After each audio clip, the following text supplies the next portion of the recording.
Je suis Michel Lutz. D'une part, je suis Chief Data Officer pour l'ensemble de la compagnie. Donc, je m'occupe de la transformation data et IA de Total Energy, grande entreprise multi-énergie de plus de 100 000 collaborateurs présente dans le monde entier, dans plus de 130 pays. Et je suis également responsable data de la Digital Factory, une entité de la compagnie qui fabrique et déploie des solutions digitales complexes pour nos clients internes. Et dans le cadre de ces fonctions, je suis en charge du pilotage de la stratégie data et IA de la compagnie.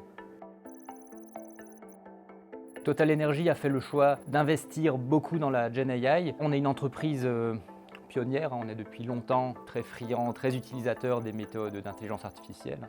On a rapidement senti qu'avec l'essor de l'IA générative, on pouvait aller chercher de la valeur en plus, un cran en plus dans notre ambition technologique. Et du coup, très tôt, on a voulu se mettre en ordre de marche pour bien réfléchir à comment utiliser au mieux cette technologie pour la compagnie.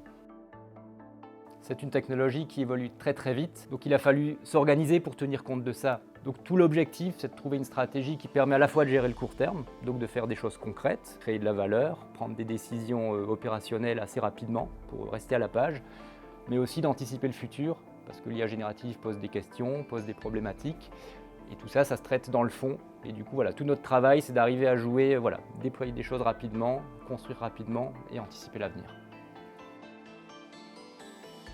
Pour tirer le maximum de valeur de l'IA générative, on a décidé de mettre en place une task force, un groupe de travail multidisciplinaire au niveau de la compagnie, donc avec à la fois évidemment des représentants métiers et avec des référents techniques. On s'est mis ensemble et on a lancé différents axes de travail. Il y en a 4. Il y a la partie technologie. Quelles sont les technologies qu'on déploie, quels sont les enjeux technologiques, les enjeux de cybersécurité qu'il faut qu'on traite, quelles sont les poches de valeur, donc quels sont les cas d'usage qu'on veut traiter rapidement, quelles sont les mauvaises idées aussi où on va peut-être pas investir trop.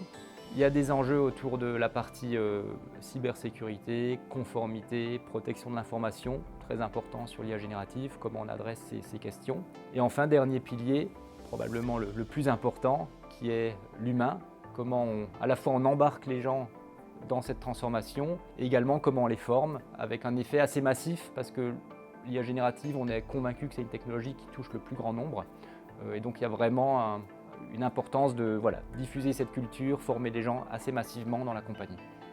Donc pour construire construire cette stratégie, on avait envie de travailler avec un partenaire de confiance. C'est pour ça qu'on a été très très content de travailler avec Capgemini, qui nous a apporté de l'expertise métier, donc avec des connaissances fonctionnelles des métiers de l'énergie, aussi une capacité à savoir ce qui se passait à l'extérieur. Puis également, ils nous ont apporté de l'expertise technique, à la fois sur les aspects scientifiques de l'IA générative, mais aussi sur les aspects techniques de comment on déploie ça dans des systèmes d'information complexes.